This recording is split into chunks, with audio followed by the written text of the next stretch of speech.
beni içimde lulayan sevin aşkımı Bizi yarım menin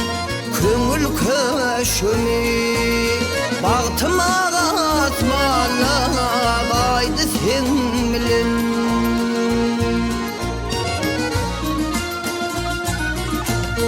Kara gözlerimin sönmez rüşeni Elime nurunu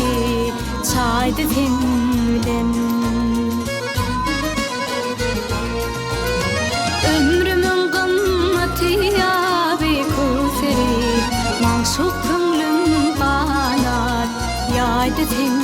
bilin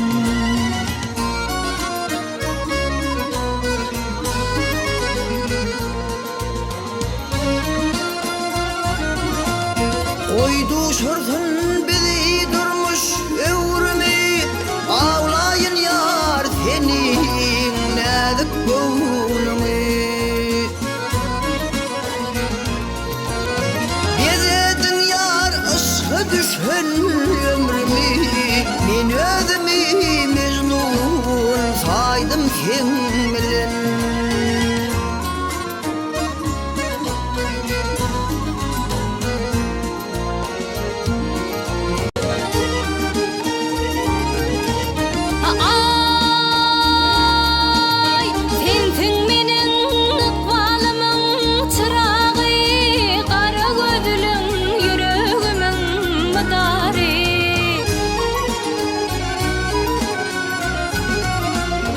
Vaspeylemiş mengletini pırağı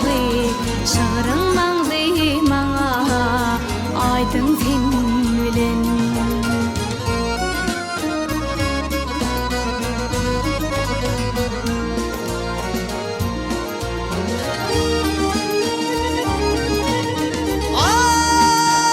Ay bir taraf vatanın tarihi panedip Is bilen yaşanı kadrana yetip Ilham hazinanı arkama atip Yurdumu vazgeçim aydım hen bilin